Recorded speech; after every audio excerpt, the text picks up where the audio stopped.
నేనైతే travelling blog part 1 post చేశాను కదా, మా సిస్టర్ వాళ్ళ ఇంటికి వెళ్తున్నాను అని చెప్పి. ఇదైతే ట్రావెలింగ్ బ్లాగ్ పార్ట్ 2. సో మేమైతే ఇంకా మా అత్త వాళ్ళ ఇంటికి అటు తినేసి మా సిస్టర్ వాళ్ళ ఇంటికి అయితే స్టార్ట్ అయిపోయాము. నేను వెళ్ళి అరౌండ్ 1 year అవుతుందండి మా అక్క వాళ్ళ ఇంటికి. సో అందుకని చాలా ఎగ్జైట్మెంట్గా ఎంజాయ్ చేస్తూ పాటలు పాడుకుంటూ కబుర్లు చెప్పుకుంటూ అయితే మేము వెళ్తున్నాము. సో నేనైతే మెయిన్గా మా అక్క వాళ్ళ కొడుకుని చూడడానికి వెళ్తున్నానండి. వాడంటే నాకు చాలా ఇష్టము. ఇక్కడ చూసారా చింత చిగురు ఎంత ఉందో. మనకి హైదరాబాద్లో అయితే అరౌండ్ 600 పడుతుంది కేజీ.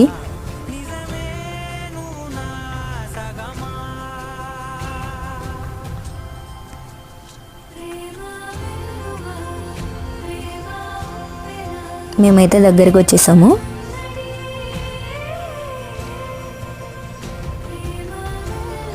ఫైనలీ రీచ్ అయిపోయామండి. వాళ్ళైతే మా కోసం వెయిట్ చేస్తూ ఉన్నారు. అంతే ఈ వీడియో. బాయ్.